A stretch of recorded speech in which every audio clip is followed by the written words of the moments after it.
for joining me today. We are going to be talking about marriage in the 21st century because I have a lot of friends that are married. When I actually started thinking about who's married, and I actually had quite a long list. I'm like, actually, we do get married. I have a disclaimer. This is not a how to be a wife. It's not a how to conversation. No one's here to tell you how to be a wife. We're not going to tell you how to make someone marry you either. So we want to talk to people who are actually in marriages, just to hear what their experience is like. And I've purposely chosen these 4 ladies because they're all good friends of mine, so I know them all very well, and they all have different lifestyles, so they all have very different marriages. So I thought it would be really interesting to hear how one differs to the other. So might be helpful to singles. Maybe you thought, oh, I'll never get married, and you might hear something today and think, actually, that kind of sounds cool. Or it might just confirm. I don't know. I've already had inbox from one of the husbands.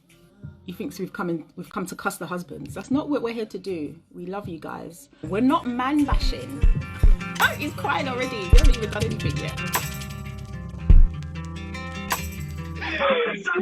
This one's for Van. I know she knows this tune. Big up the Croatian crew. Dion.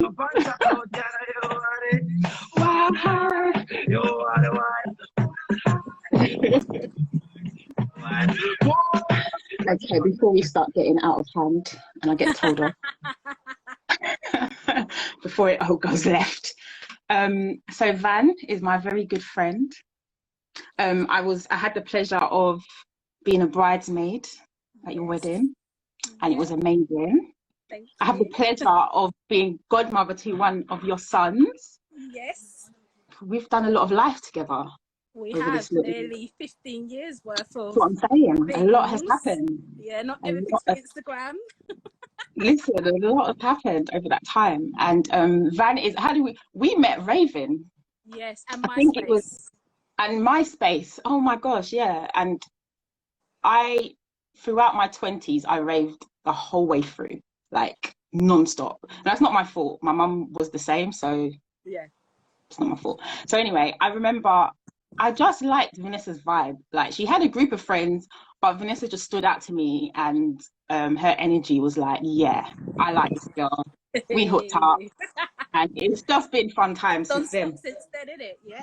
Fun times. And I remember when you asked me to be godmother, you were like, hold on, so when we want to go raving, who's going to babysit? I know. Like, my priorities, like, don't get me wrong, this was 11 years ago. My priorities was a little bit different then. Oh my gosh. But now you've recently had a little girl. Yes. So you've got 3, and you're super. I've always said you're super mum. I know. I mean, I'm not. I'm just doing what probably every mum does. It just looks from the outside like I'm super mum. No, I don't know, to be fair, because I hear, like, when we try and meet up or something like that, and you tell me about your Saturday, yeah, and you will run through, right, I've got this party, I've got taking to dance, I've got and I'm out of breath, like, just listening to you. I'm like, boy, is this motherhood life for me? I'm like, but we still make it work. We still. This is it. Holidays and stuff in between. You make it work. So what is it? I'm going to obviously ask a couple of questions that I clearly know already, but just for anyone listening, like, what do you do, like for work? And okay, so I'm a finance manager for the company that classifies films, the BBFC. So when you go to the cinema, my title comes up at the beginning, and it's like, yeah, all my kids always shout out, "Mummy, you work there," letting everyone know my business. Mum to 3, wife, yeah, of course. Yeah, and I still try to fit in being friends and all the other stuff that comes with it. You do. I try not to limit myself. I'm just a mum, I'm just a wife, I'm just whatever. I feel like you have to have everything. You need all them pillars, and you need all them pillars to be on point. So you have to keep referring to what I hear, because I'm clearly have no experience in this. But you know, when people kind of like lose themselves because they just want to be a mum, or they just want to be a wife. And it's easy. Like, when I did have my first son, I calmed down with everything. Like, you know, like everyone was still going Southport, and I missed the Southport, and I was like, 1 minute, I like still going to Southport. So, you know, I've got parents, I've got mother-in-law, father-in-law and stuff like that. Other people can help with having my kids as well. So it's kind of remembering, yeah, I am a mum, but at the same time, I have friends and I need to get my thing back and doing what I need to be doing as well. Like, otherwise, you will pop into. No one wants to be in all the time. How did you meet your husband? Raving. So it was raving, and we didn't meet. I didn't meet, and it was love at first sight. Everybody that knows us knows that I couldn't actually stand him for a very long time. We were friends for quite a while, but when I first met him, I actually thought, who is this idiot? He told me that his name was John Barnes. So his name's not John Barnes, his name's Michael, like, sort of thing. So when you're, I just thought, I can't with this boy. I don't know him from nowhere. Like, someone come take him, innit? But another one of it sounds a little bit like today. No, yeah, exactly. But another one of my friends knows him. I didn't know that. And she said, do I want to come out to someone's birthday party? Little did I know it was his birthday party. If I'd known, I probably wouldn't have gone. I ain't even going to lie. I probably wouldn't have gone because I thought that, who is this boy? Like, he just got on my nerves. I'm trying not to swear because you know what I really want to say. But yeah, no. And yeah, I mean, we were friends for a very, very long time. Even when we first met each other, he was in a relationship, I was in a relationship, so it wasn't even like that. To be honest, that actually come a lot later. It wasn't an instant attraction. So thinking that the love of your life is going to come along and you're going to know straight away it's the love of your life, I don't agree with that at all. Yeah, okay. Things blossom, and yeah, there's so many other elements to it that I just don't. I think you really, really need to know a person to be like, yeah, I can be around this person quite a lot, rather than just meeting someone and thinking, yeah, this person's going to be in my life forever. I'm sure it works for some people, but for me, I can't meet someone and just be like, yeah, that's the person I'm supposed to be with forever. Yeah, not going to happen.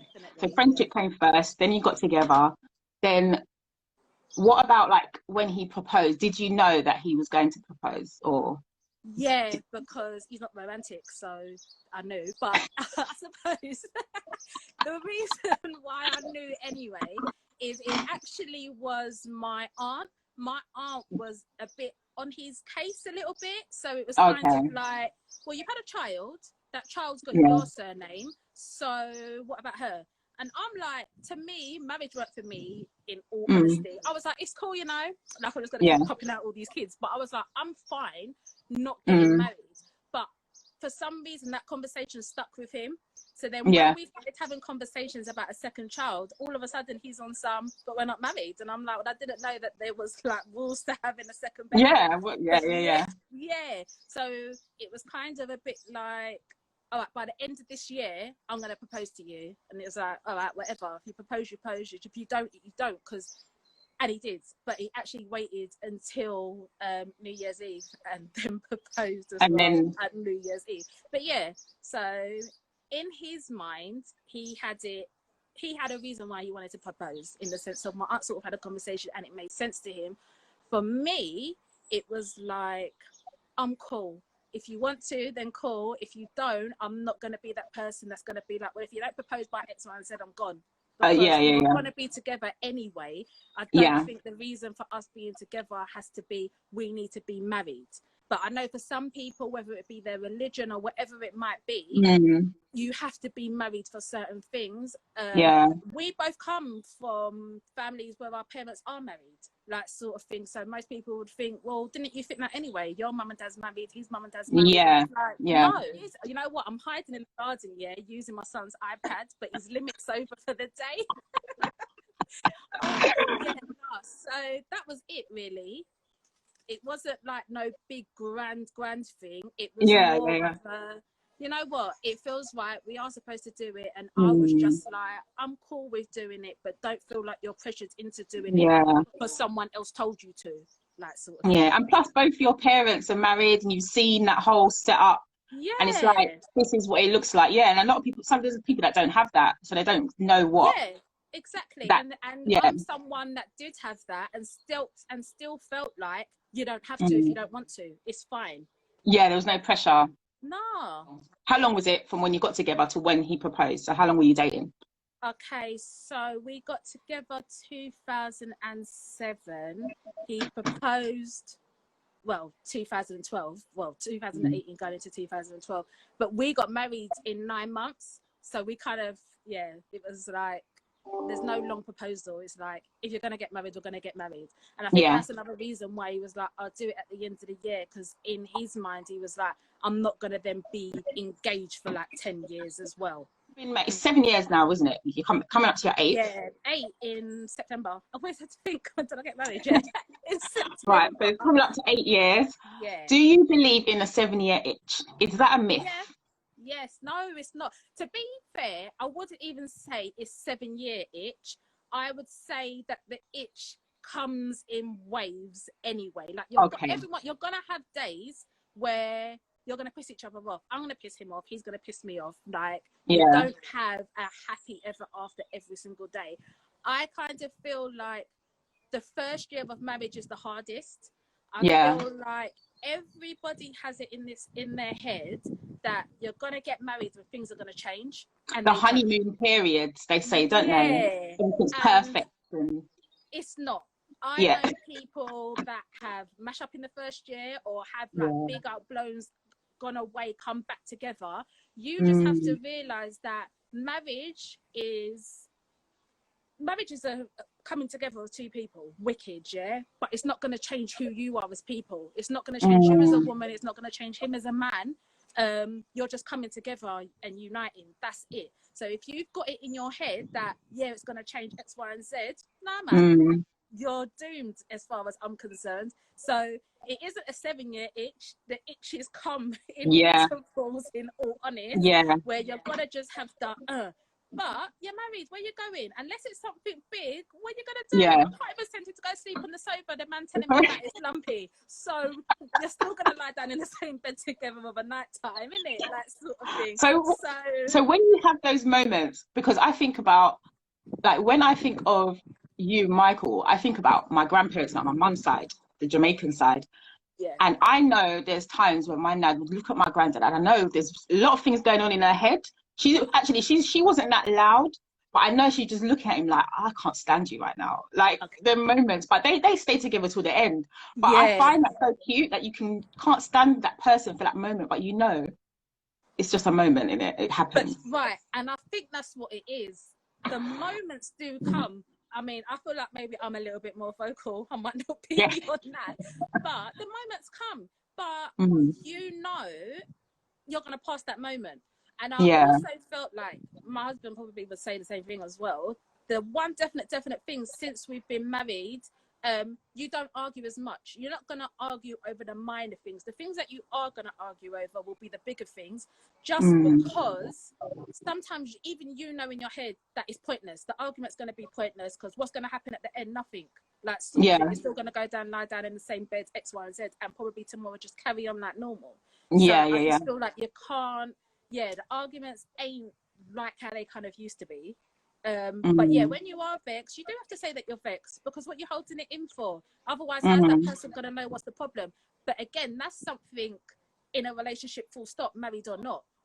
But being married, you kind of think to yourself, nah, man, because I can't have the same conversation over and over and over again. So just get it out the way. And then when I need to say it again, then it's a problem, innit? Yeah.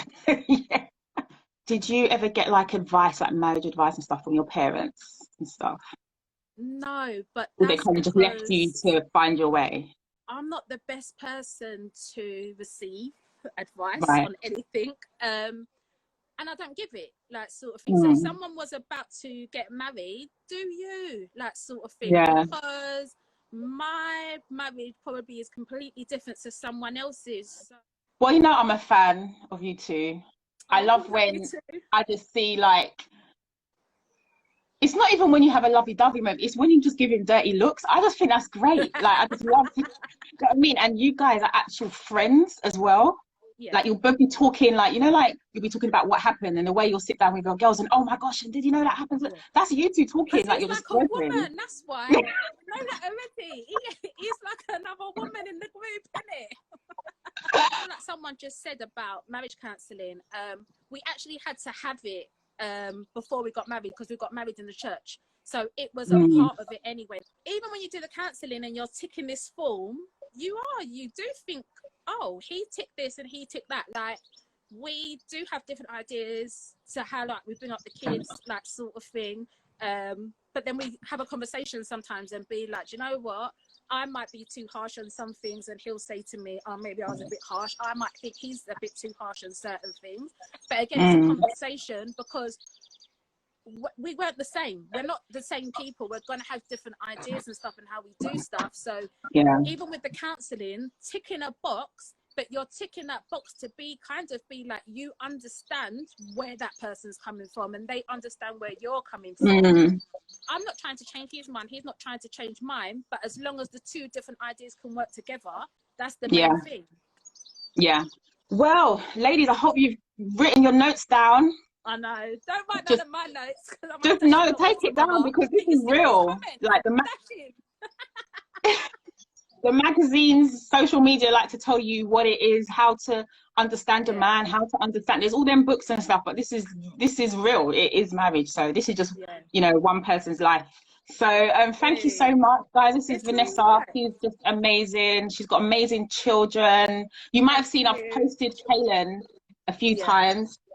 So if anyone that follows me may have seen me post this amazing little boy who is, doing theatre, singing, dancing, acting. He's in film, he's in all sorts, and I'm just like, just wishing that I actually gave birth to him, but See, that's why I got married, so we can like bring up our kids and we won't have to work in a couple of years' time. This is what I'm saying. Oh, once this lockdown's finished, mate, park. I'll even drive to Hackney. Trust me. Out. Yes, out. All right. Then. Bye. Bye.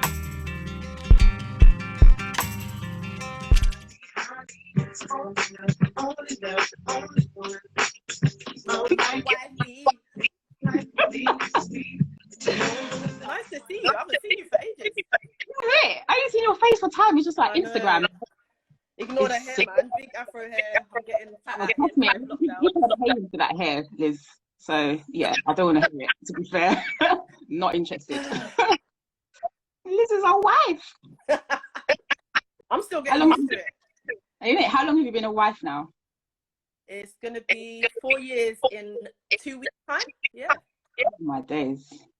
It's gone quick. Wait, really quick. Yeah. So Liz is like one of my bestest friends. And we also have been through a lot together. We was in a girl group together. Oh, yeah. I think, did we first meet at, I think Kojo had a talent show, and I think you were singing with your sister. I think that's the first time I saw you. I think, can't remember. Yeah. I was singing with my sister, and you were with your other group, and then somehow we just spoke, and I don't know yeah, something happened, and then next thing we were in a group together, and we were singing.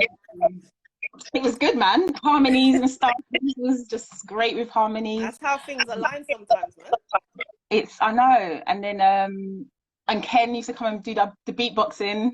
We used to sing a cappella at all these little festivals and stuff. Oh my God.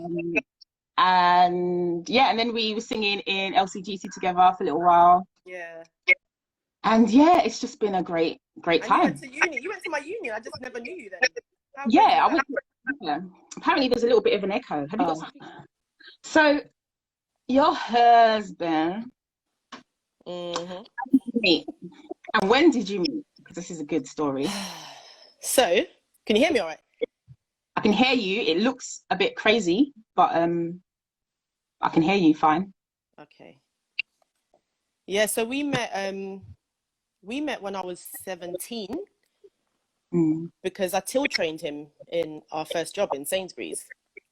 So that's how we met. This was my notebook. Are you writing it down? Sainsbury's. Oh, go on. Yeah, so and then basically you know how London is so small. We ended up knowing a lot of the same circles. And then we kept in touch, and then we were going to the same gym just by chance. Turned out we lived like around the corner from each other. And then we lost touch for a while. We're just in touch via Facebook.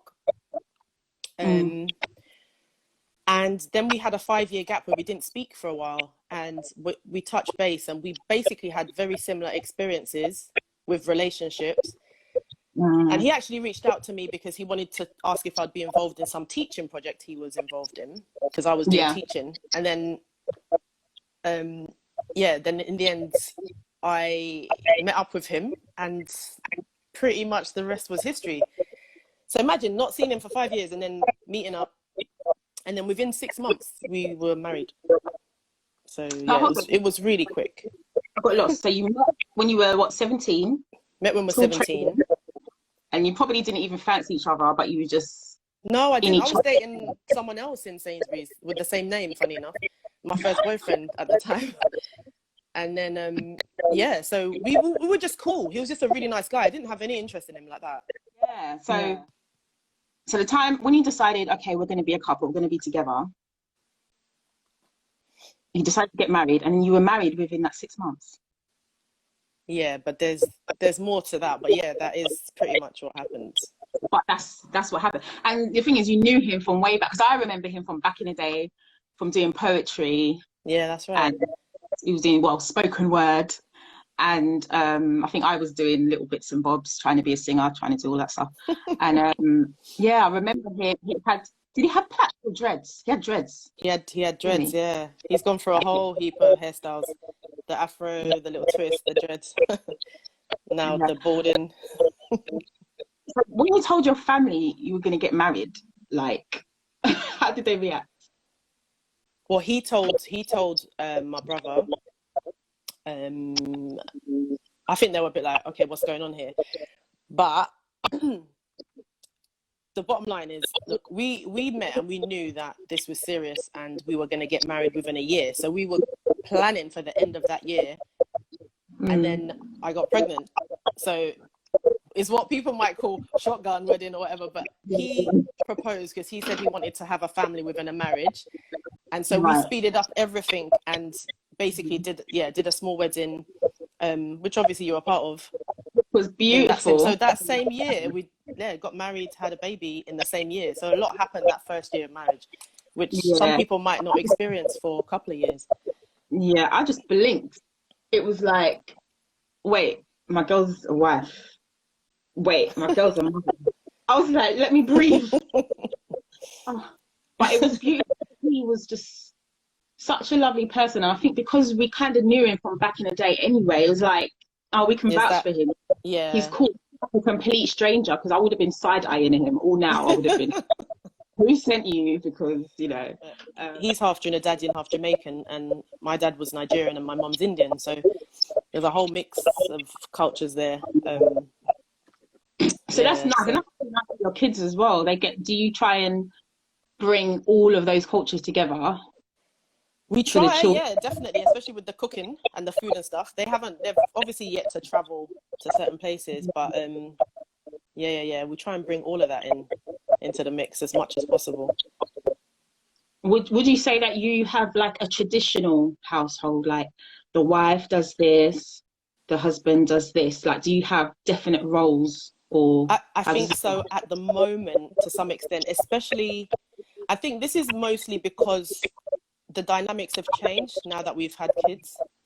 Obviously, when we first met, we're both working pretty much 2 jobs each and stuff. And now that I'm basically responsible for raising the kids, I guess there's that kind of role that I'm, okay, Liz does this, you do this, you're providing, and we're comfortable with that. At first I wasn't, if I'm really honest. That was a difficult thing for me, because I was thinking, oh man, like now I'm losing my independence and I'm not able to work full time in the job that I used to work, or go on tour or whatever.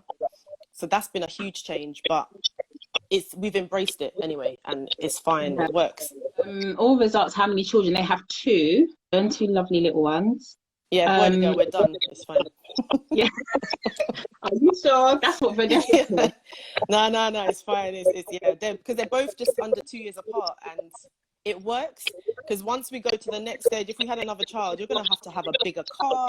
You got to think about if you're going on holiday, how that's going to work. It just changes everything. it's a blessing, don't get me wrong, but yeah. Yeah. And you're someone who loves to get up and go forever You on know a plane. that. I know. There was a time where I didn't see you for so long, just like, okay, where are you now? What country are you in? Like, you were just always That was pre motherhood, wasn't it? Yeah. Oh, Bree, all the way from Washington DC, has asked, how did she know he was the one? How did I know? Do you know what? I find that question quite hard to answer because I think it's instinctive. Obviously, I've had relationships before that you know about, Shah, and I never had that sort of confirmed feeling that this is the person. It's something that is quite instinctive, and you know when you just know. And I know as cliche as it sounds, you just know. We kind of knew, okay, this is it. Like, for example, I could see it. I couldn't see it, like, couldn't visualize it in the past in the same way I did with Darren. So once I saw that, I was like, okay, right, I got the vision now. So, you know, what the mind can conceive, you know what I mean? I don't even remember the same, but I literally saw it and I was like, right, that's it. I'm running with this and this is happening. I know that for me, part of me was like worried and excited at the same time. It's like, you know, it's one of them things like you might have friends in your ears like, are you sure? Are you sure? Are you sure? But you were so confident about it, like, this is what I'm doing. Yeah. I'm like, what do you need me to do? Like, I did have some friends like, are you seriously sure about this? It's so quick. Yeah. And they had to trust my decision. Even though I'd known him such a long time, it is very different because, you know, we didn't get to know each other in that way. So we didn't have a very long courtship. No regrets, man. It was the biggest sort of risk I think I've taken. I'm not really a risk taker, but that was my biggest risk. Says the woman who went to Thailand on her own. Yeah, but that's different. That was just the YOLO moment. And actually I needed that because that was the last sort of independent solo trip before I would have met Darren and got married and stuff. I needed that to sort of, you know, think about where I'm going and what I wanted and to just affirm everything. Okay. I hope everyone's taking notes. So all those rules that you had, I need to know this person for 3 years, to know he's the one. All the went rules, out just of the window. Rip it up because it can happen. Liz is happy. She's got beautiful children.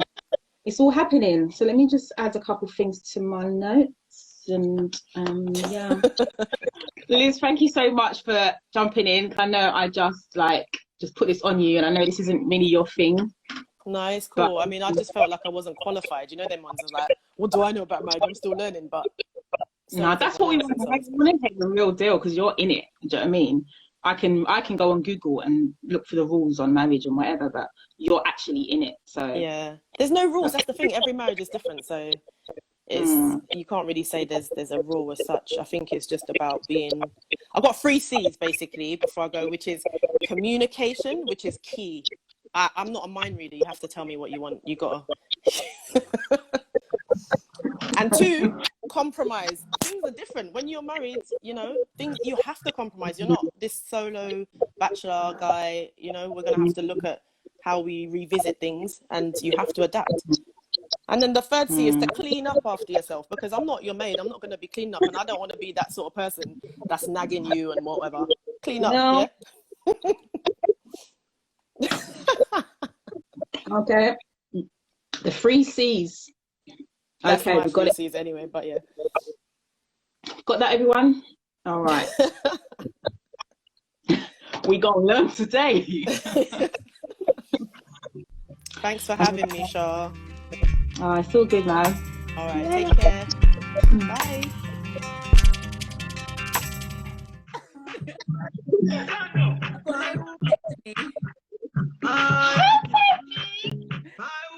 Oh, can you not see me? I'm holding the iPad with one hand and then yes. Oh, look. Hey. This is too much for my womb right now. 2 under 2s, that is a lot. Okay. Hi guys. Oh, how are you? I'm all right.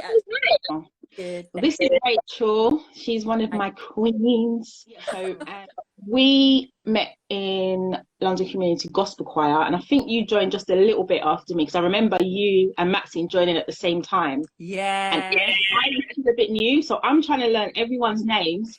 And then you had Rachel and Maxine come, so I kept mixing you two up because I'm still trying to learn names. I always remember that, like even when I left the choir, I think we've stayed really close, and we talk at least on WhatsApp at least every other day or whatever it is. Yeah. So, you know, we've been through the babies, the wedding. And I'm going to get off your wedding in a minute because I've got questions. Oh, yeah. Nigeria. On the flyer, I put Niger Bride only because I thought the difference that you had with the other wives is that your culture plays a big part, in my eyes anyway. And that's maybe something that I'm not that familiar with, but I love. So, yeah, how did you meet your husband? So he goes to my church, right. But I didn't actually know him, but he knew a lot of people that I knew. Right. So he actually contacted me first on Facebook. So I was like, not really here for the Facebook DMs, do you know what I mean? But I just thought, let me not be stush. Because I think at that time of my life as well, I'd come out of really bad relationships, like really, really bad ones. And I was engaged before to somebody else, but that's a story for another time.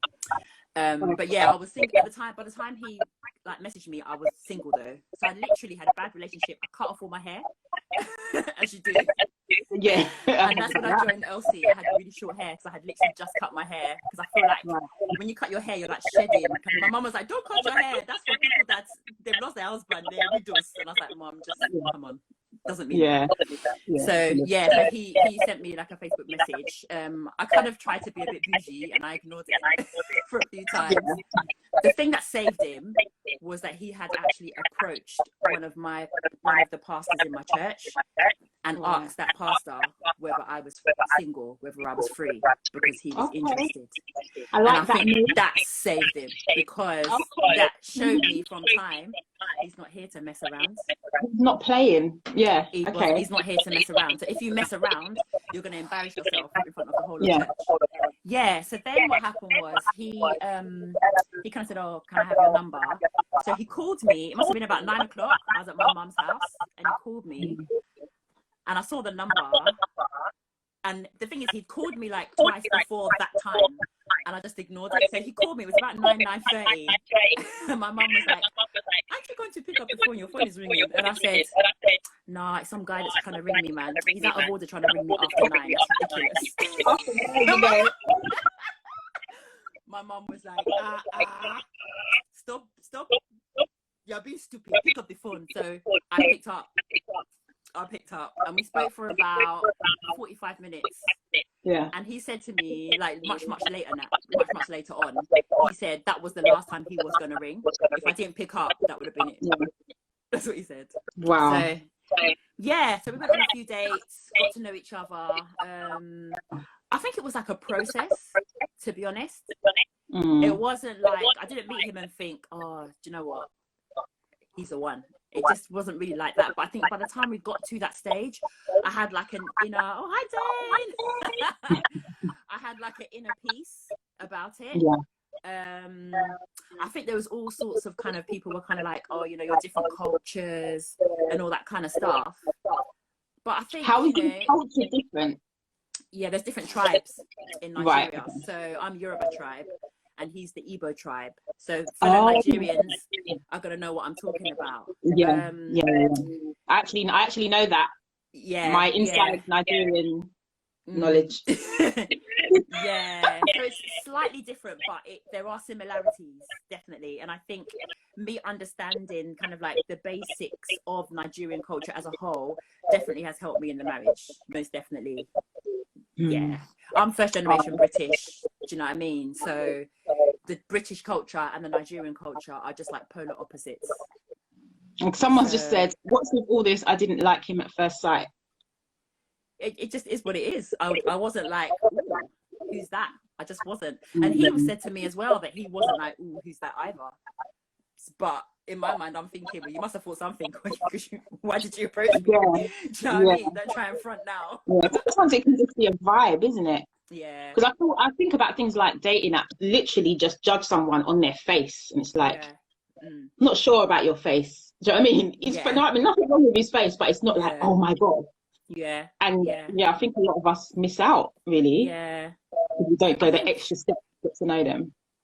I think it was kind of like his character as well, because I think I'd had like a lot of bad eggs, and I Right. think for guys, I don't know, I could be wrong because I guess there's men in the house that should be able to speak for themselves, but I think for guys it's more about if you happen to be around and they're ready, Yeah. then that's good for you. Do you know Yeah. what I mean? Whereas Yeah. I think with women, it's not I really think about so, that. We have to kind of mm. connect.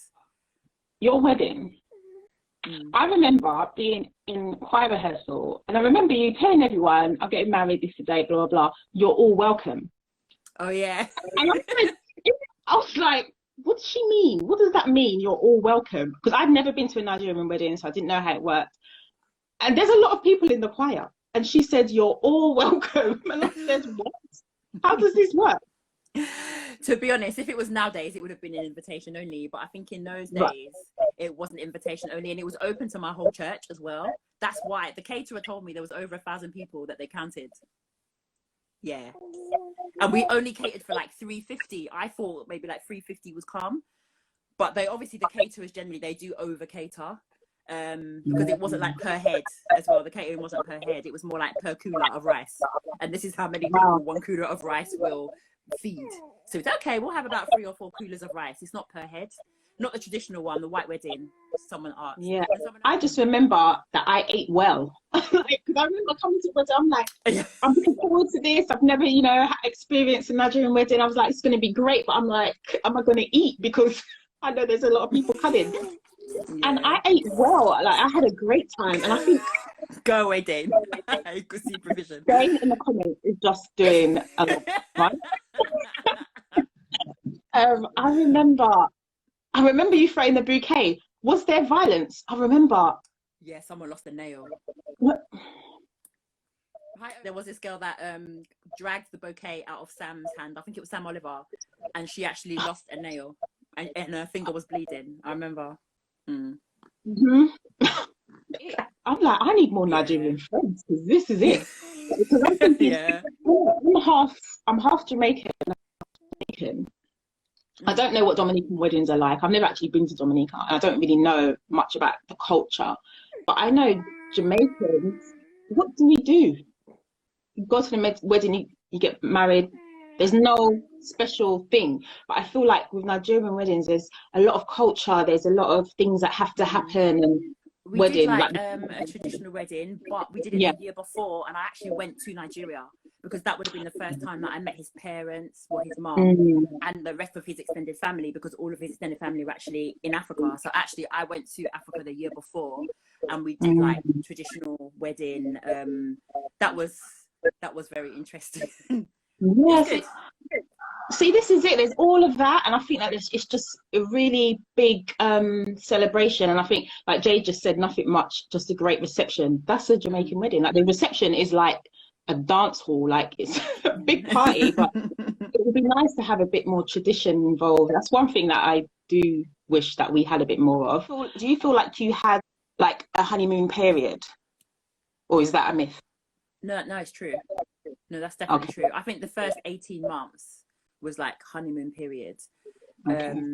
So we're going to 9 years this year, actually. And to be honest, Shah, ups and downs, Luz. And I think you tend to evolve. And I think it's true what Liz said, communication and no, thank you, Jessica. It's about communication and also compromise. And I think with compromise, it's more like evolving. And I think after that honeymoon period, you just have to evolve with that person. And sometimes you do get a bit of a shock. You don't know them until you actually start to live with them, I think. Yeah, I think there is a honeymoon period, definitely, where you're feeling sweet as well. I remember there was, I think when I came back from Nigeria, was it, I think you said to me something like, oh, Rich, you look really nice, man. You're feeling sweet, aren't you? I think you said something like that. Probably. I'm like, I saw there was an extra spring. There was a little, So you're feeling sweet. You're feeling kind of really cared for. And I think there's this security as well that you feel, even if you have a fallout, you kind of think, hold on a minute, we're married. Ain't no one going anywhere, because it has to be very deep. for someone to be there Yeah. anyway. So I think Vanessa said that earlier. And sometimes, you know, my husband, if I say something foolish, he might not react at the time, but he will ponder on it. And then 3 days later, he mentions it, and I'm thinking, oh, okay, I even forgot I said it. You can't be doing that. So, yeah. Sorry, I should have said it before. But nowadays, when I see like Nigerian weddings on like Instagram, there's so many accounts for Nigerian weddings, and they're just so big and glamorous, and it's like a whole production. And I wonder if that can put a lot of pressure on people. Definitely. Where like Liz had a small wedding and she was quite happy with that, but I'm just seeing a lot of these big grand productions. Or did you have that kind of pressure? No, I don't think I had that kind of pressure. I think it was more me just kind of wanting everybody that wanted to be there. And I think in retrospect, I definitely would invite, only because when I saw the pictures, I said to my husband, oh, who's that? He'd be like, oh, I thought they were your friends. Like, there were people that, because our reception was literally down the road from the church. And if you know the church, there's thousands of members. And obviously, if you're in a department where, you know, it's quite visual, like music department is quite visual, a lot of people know you, but you might not necessarily know them. So they, you know, because it was invitation only, everybody was so excited for us that they were there, like they were on it. And these times you don't even know who they are. Yeah. And I think with me as well, though, like with the wedding, what we did, we set a budget, but it just meant that because we didn't do invitation only, there's those little kind of things that the personalized stuff that you'd see at weddings nowadays that we just didn't do because we couldn't afford it. What is it with African weddings and giving gifts like trays? And yeah, okay. We call that favors. So tradition. Because I've seen some, and I'm like my mum has a Nigerian friend, and she'll come home, and I'm like, why have you got a tray, mum? Like random items. It's a favour. Like Maria said, it's a token of appreciation. Like my mum, I think for our wedding, she got like trays with mine and my husband's picture on it and the date of the wedding. This is it with your towels. picture. Yeah. There was like a notebook as well with the, you know, there was a picture of us with the Asho B on and everything. Hey, you know what? See, even that I love. You know, there's just a lot of thought put into it. As Becky was saying, in our weddings, you get some sweets. You might get some, you know, the candy coated almonds. No one likes them. But you still give them to people. No one They're even eats stacking it at them. the table, like yeah. I think we need to come back to Africa, really. I think that's what it is. Kelly said English weddings, you get a chocolate in a drawstring bag. Yes, the drawstring bag. I am fully aware of those drawstring bags. Yeah, we need to step it up, because I'm not going to lie. I think I would fully appreciate a towel with your face on it. I think that is so wicked. Yeah, and we've still got the tray under the sink with our face on it. I didn't even get to say, guys, Rachel is a pharmacist. Like, she got brains, y'all. She's a pharmacist. She's a mother of 2 under-2s. She's an amazing singer, literally one of my favorite voices. Like, she has a beautiful voice. I'm sure you've got an EP. Did you release an EP so long ago now? I did. It was about 2-3 years ago. That's one thing I would say as well. Like, I know we're not doing advice here. Yeah, I'm here for it. Don't procrastinate. Anything that you want to do, like, I think Vanessa talked about it as well. Your identity will evolve, but you can't lose it, because I think the challenge will be is once you get married, once the children come or whatever, your time is not your own. So I did my I did like a Christmas and an Easter EP before the children came. Literally, I think I was writing, there's a song called Giver of Life on the Easter EP. I was writing lyrics for that, and that when I was writing that song Giver of Life, that's when I actually got pregnant. Oh wow. How ironic. Wow. And I remember going to Premier Radio. They were interviewing me about Giver of Life. And I just wanted to tell this testimony so much, but I couldn't, because it was so early in the pregnancy. I'd waited 7 years. I just couldn't say it on national radio. You know what I mean? But it was almost like prophetic, that song. Oh wow. Oh, that's beautiful. But yeah, I'm glad that I did it, because I wouldn't have time. So my pharmacist one is I Am Rachel Francis Health. One is I Am Rachel Francis Motherhood. That's the I Am Rachel Francis Motherhood. Okay, all I Am Rachel Francis. There's a lot going on, babe. Yeah. No, it's good. It's good. It's good. It's all good. I love it all. Thanks so much for having me. All right then. Thanks for agreeing. Good night, everyone. Thanks for having me. See you. Bye. So I have a disclaimer about this intro song, and I know you like a soca, and it's called "Marry This Wine." I thought this is fantastic. So it probably the first time for everyone, to be fair, because I don't know who this lady is.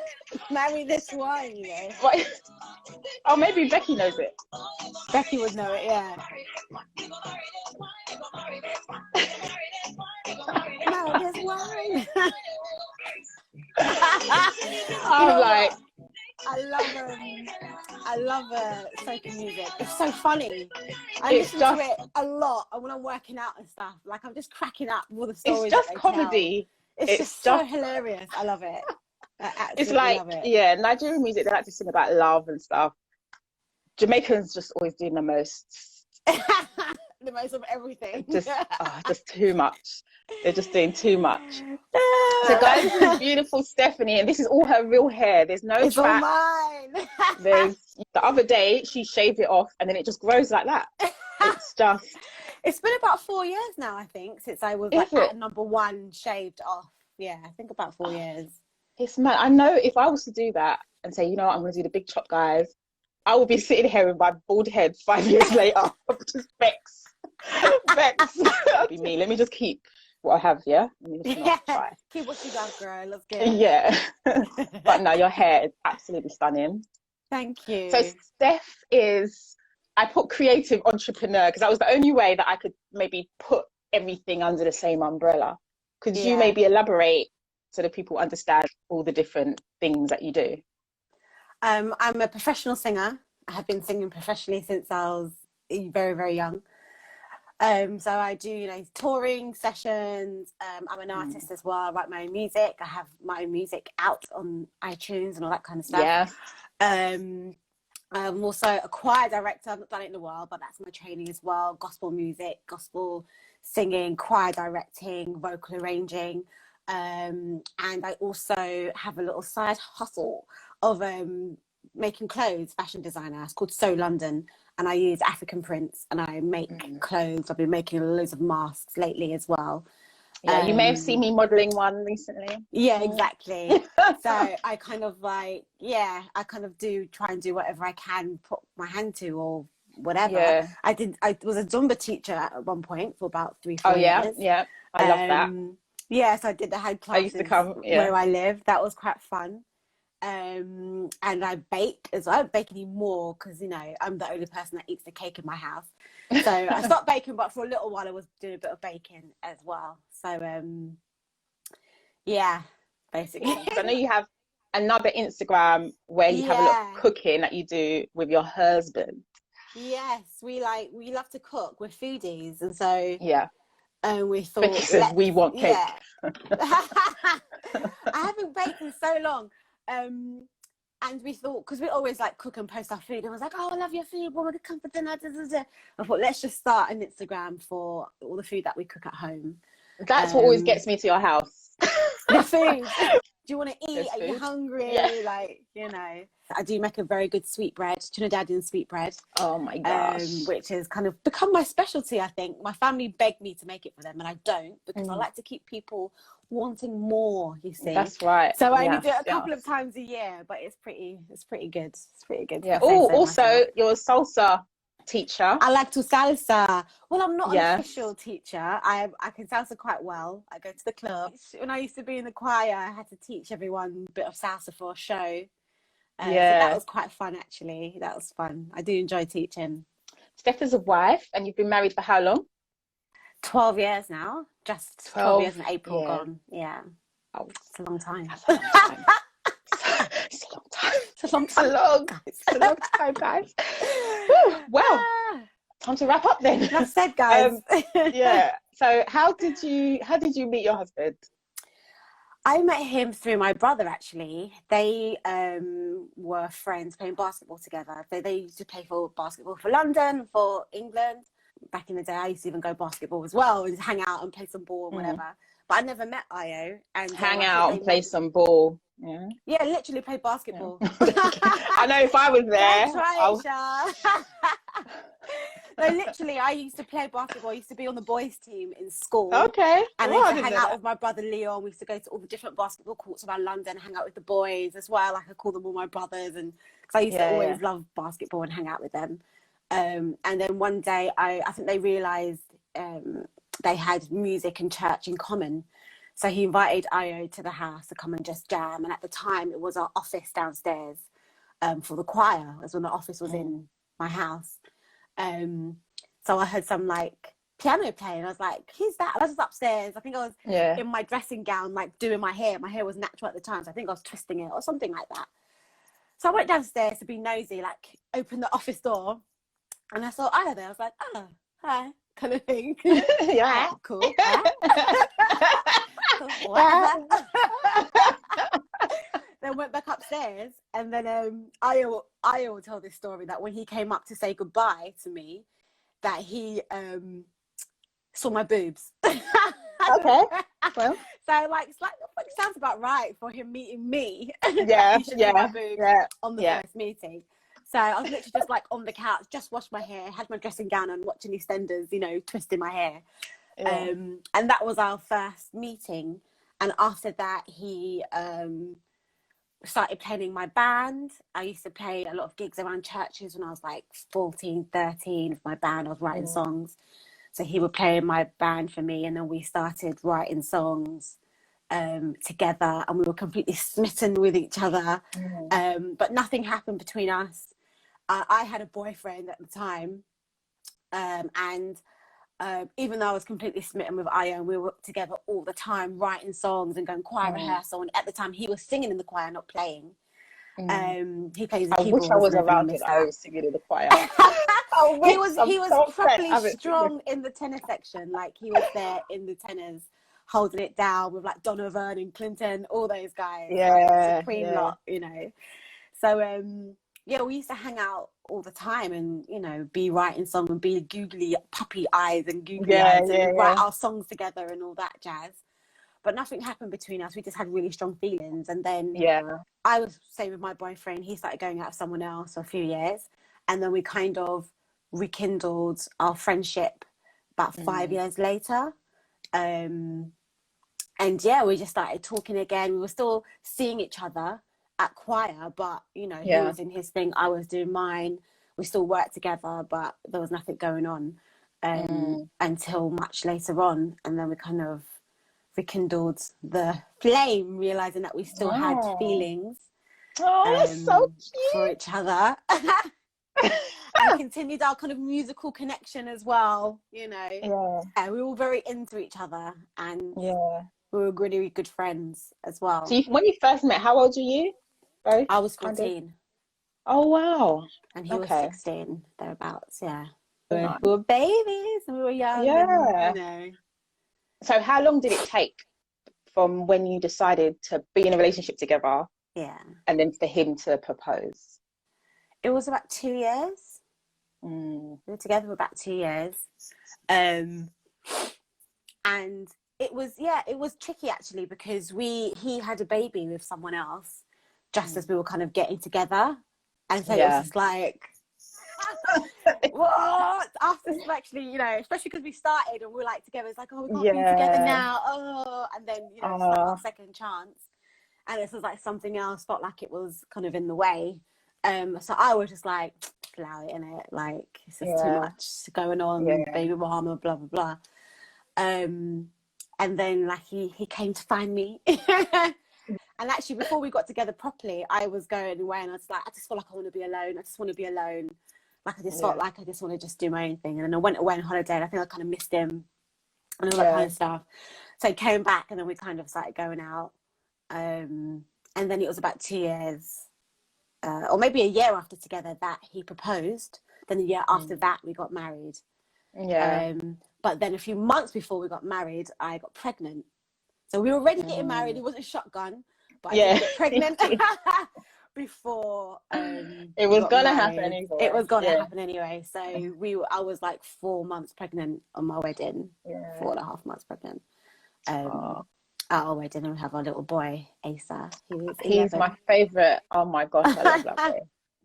I love He's this my dad. He had a babes. special. He's just so sweet. I remember when I used to work in the office and I'd be on a computer, and when he was little, he'd come and sit on my lap. He's so sweet. He was like a little man. His voice has always been husky and Yeah, he has a this bit husky voice. gruffly. And I remember one time he went to the shop and he came back. He was little. I can't remember how old he was. He was little. I said, "Oh, did you get me something too?" And he says, "Don't worry, I'll get you something next time." He's too smooth. Man. Don't worry. He's so smooth. Don't worry. Like, this guy, so too cute. much, and he's still the same.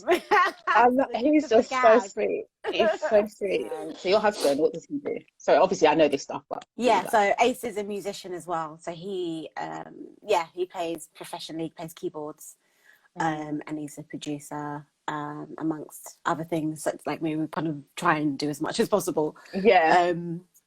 So our lifestyles are the same, very similar.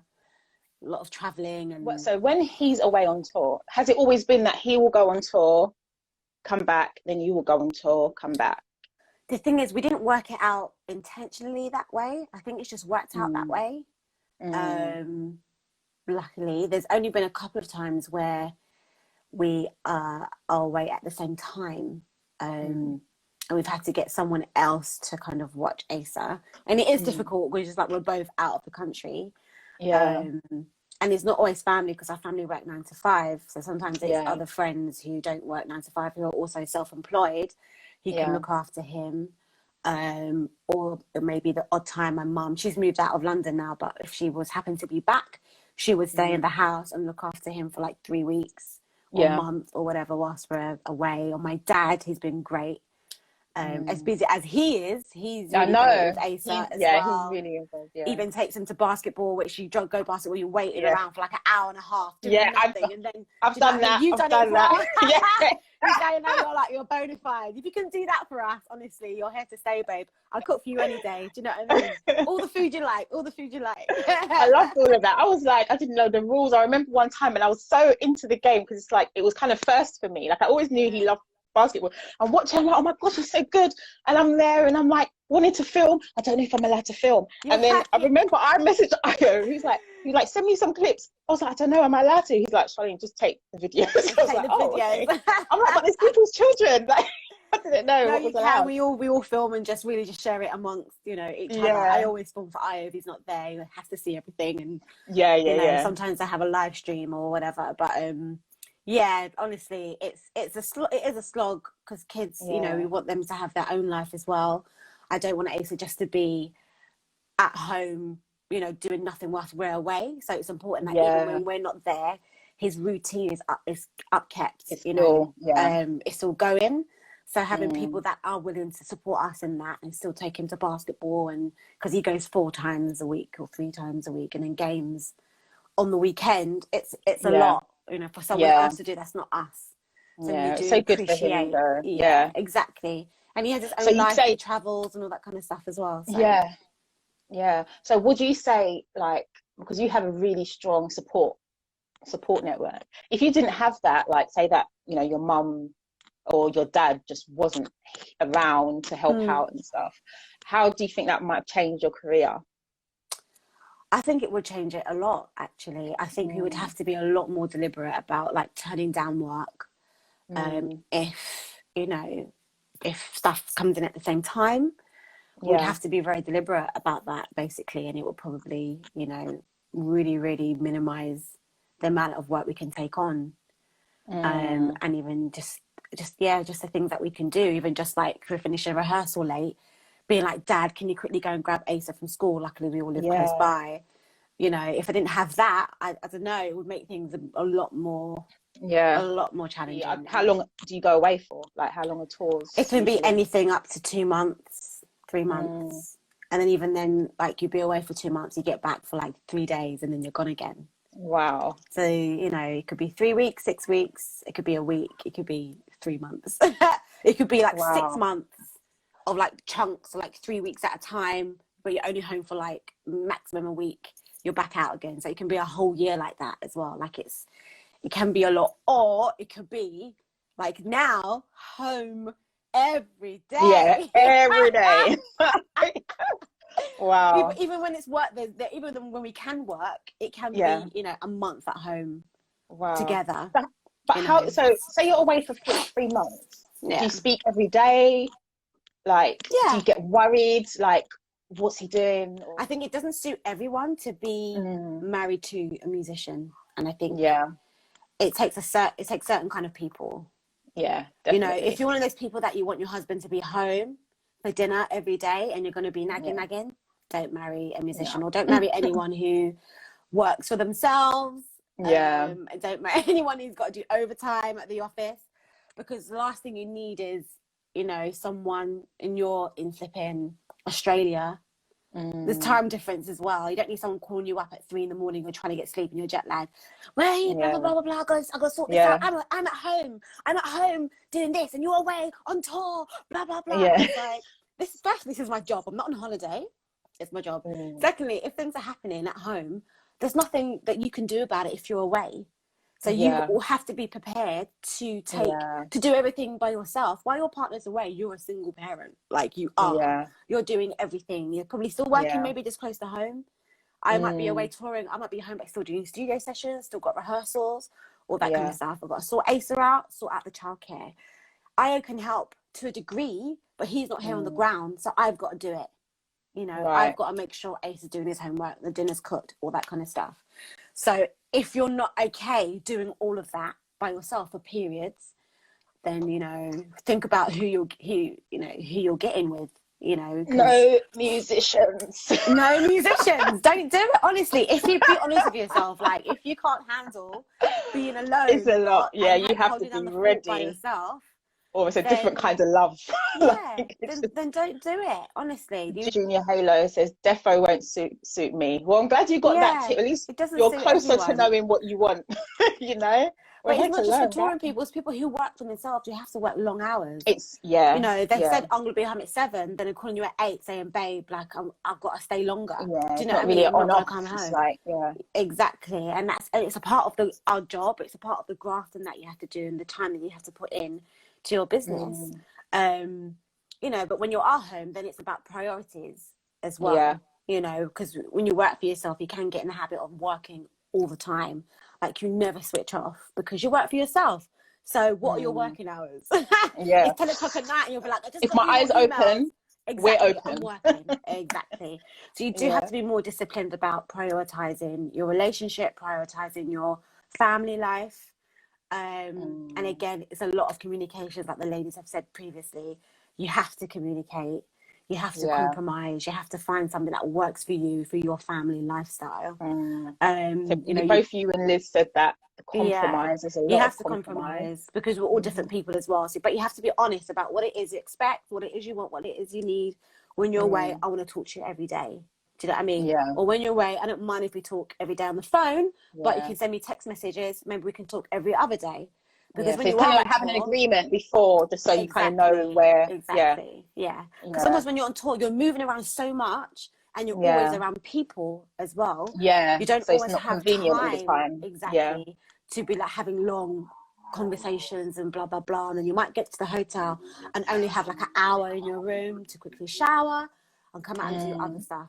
So there's not always time to be having long video calls every day, and sometimes there's nothing to talk about. Honestly, I've been on tour, and after the first few days, the routine is just the same. I get up, I stagger inside. Where's catering? Where's my dressing room? Go and have some breakfast. Maybe sitting around in my onesie for a while. Do you know what I mean? I might go and work out, have a shower, have sound check, have dinner, do a gig. Every day is the same, literally. So what I do with it, sometimes I might go for a walk, or I might do all that kind of stuff. But there's not always time there's not always much to say, let's say. So, you know, you don't have to have long conversations every day, but you do check in regularly. How are you? Okay? How's your travel going? It's a lot of traveling and a lot of time differences. You got to be okay with not talking to your partner for sometimes 2 days if they're traveling a lot and they're on flights in different time zones and all that kind of stuff. So you have to be really patient. And don't get all hot up in your feelings. You don't know what's going on. It's Do you know what I just, mean? yeah. Val says, wow, great trust in the relationship. Bravo. I think so too. Thank you. Rachel says, you guys have the grace for it. Everyone has the grace for their situation, I reckon. And Liz asks, do you think both being musicians and having that same interest aids the partnership within your marriage? Absolutely, because we understand each other. We understand the amount of effort and work that we put in and the brain space that it takes up. So like when we're learning songs and stuff like that, we start our job at home. We don't just go to work and do it. We've got to learn the songs that we're going to then rehearse to then perform. So if there's a whole gig to do, we've got to learn a whole gig's worth of songs at home first. And that's learning them from scratch, you know. So that's learning lyrics for me, learning lyrics, learning melodies, learning harmonies, all that kind of stuff. He's going to be okay with that. I'm doing that for 2 hours. Don't disturb me. The same way when he was like practicing for Spice Girls, I had to put up with hearing, you know, flipping Spice Up Your Life literally every day of him learning the da da da da da da da da, literally just that. Honestly, every day for like I don't know how many weeks, and then that you know then the other songs. You know, it's like I know what it takes. It takes a lot of dedication. It takes a lot of you've got to be really repetitive. You've got to get in that headspace of absorbing all of this information. And so I respect that, and I can know when to give him space. He knows when to give me space. I've got to be in work mode, even though I've not left the house yet, and get the work done. So you say, look, I'm going to work for a couple of hours, and then you leave them. I think you're both similar in it. that way, like when you have work mode and play mode. Because I've seen like when you work together, like just different things that we've done. Like when Steph's in work mode, it's work mode. When I was in work mode, it's like let me not even try and bust a joke with Aya because I can see it's Even work me, mode. sometimes it's not the time. Like, if I'm working with Aya, I want to be a bit cheeky. And he looks at me like Steph. I'm like, okay. He's worse than me. Yeah. But that's good, and I like that you have that. You're quite similar in that way. Like you just get it. But then when it comes to being playful, you lot laugh a lot. I think that's what I love most about your relationship. Like, you genuinely find each other funny.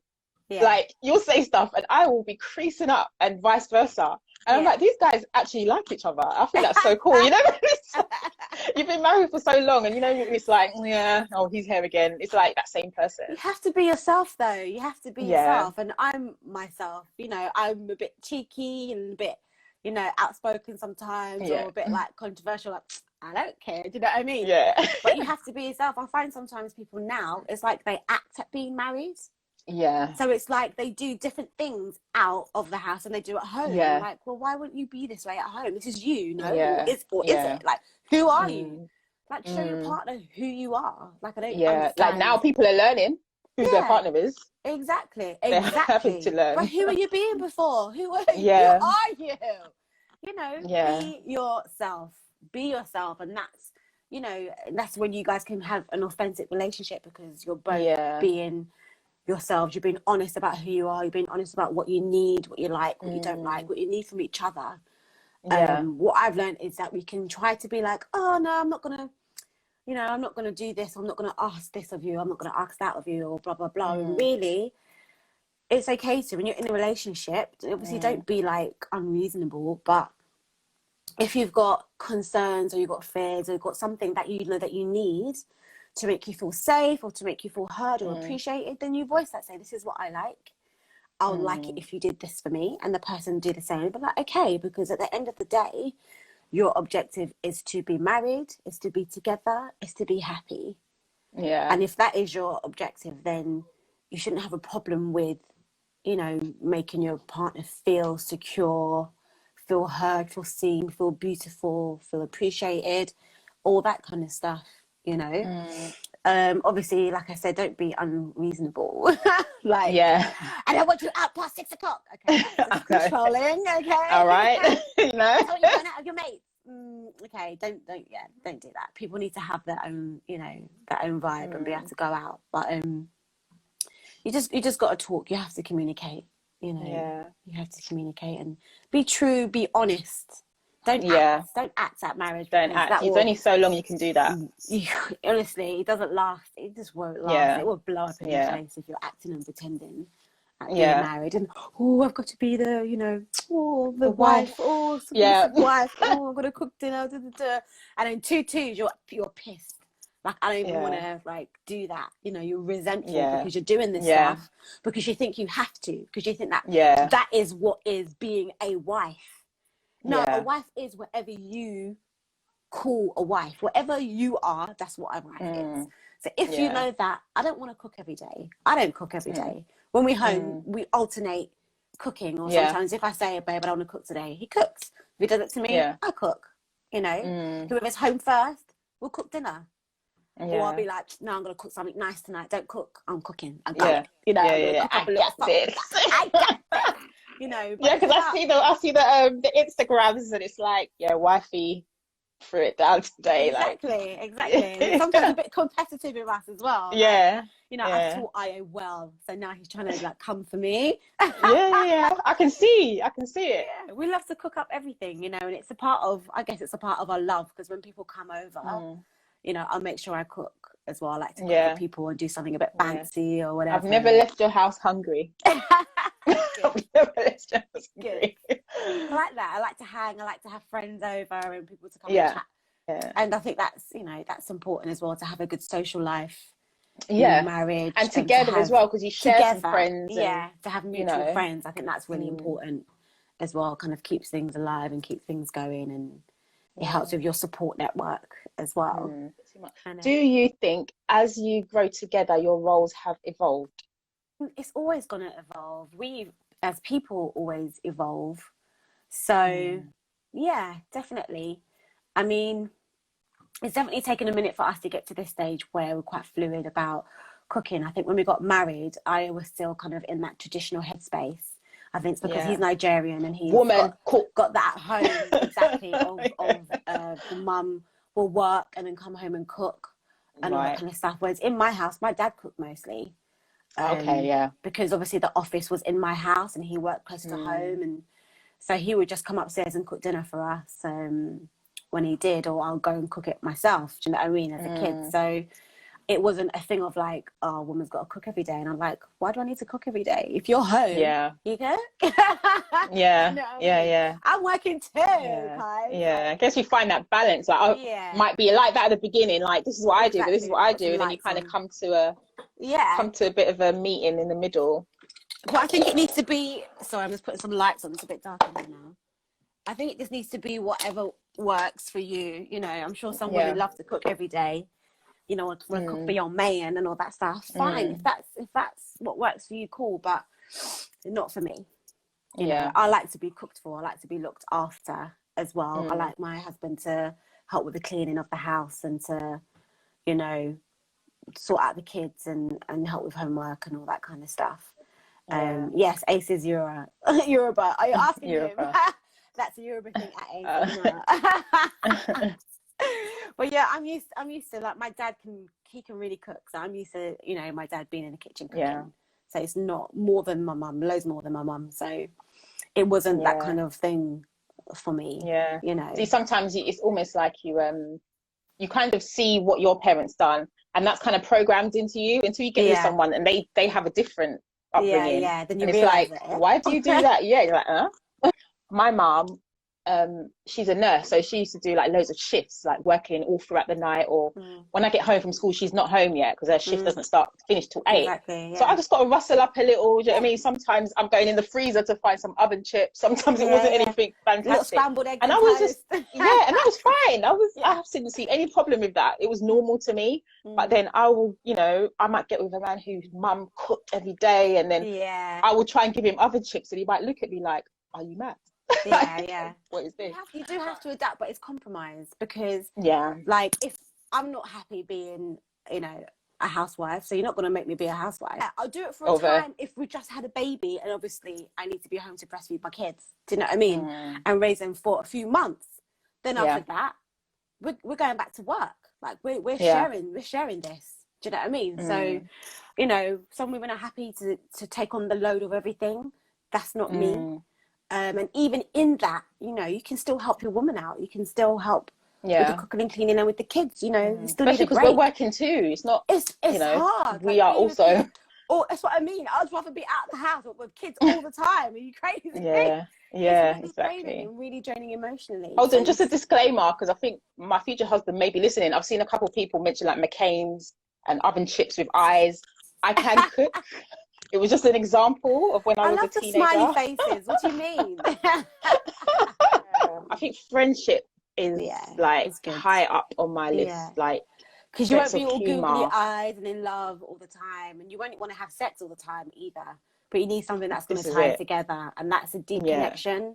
That is your friendship. That's your deep connection. That is your talking about things, and honestly as well, as much as possible, try to like work on yourself. You expect our partner to fix all our problems, to fix all our trauma and hurts and stuff like that. But it's like, no, get therapy together, get it individually, and work on yourself. Therapy is my favorite word at the moment. Yeah, get therapy.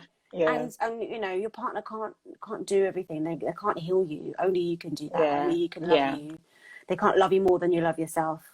You know, so you need to work on yourself. Always work on yourself, and then you know what you're bringing to your marriage, and you'll bring something more to your marriage as well, because you know you're coming in closer to being a whole person. You know, you're not half and half. You're a whole. Yeah, two wholes. Whole. Exactly. And you're putting the work in on yourself, and you're trying to bring your best to the table. Allow the egos. Room for ego. There's no room for ego, Liz. There's no room. Ego must die. Thanks to your beautiful guests. Too lovely, hearing different perspectives. Thanks, Ella. Great talk show, Shah. Thanks, Kazi. Beautiful, beautiful. Well done. This has been great. I've loved this. Yeah, this is great. Practicing lots of dishes for a dinner party, so okay, I'll get my taste buds ready. Yes, girl. All right then. All right. Thanks, Shah. See you, babes. Bye. Thank you for your messages. Thank you for tuning in. Very grateful. You know, I'm not really a host. I don't really do stuff, but it's been amazing so far. All right. Love you all. Bye.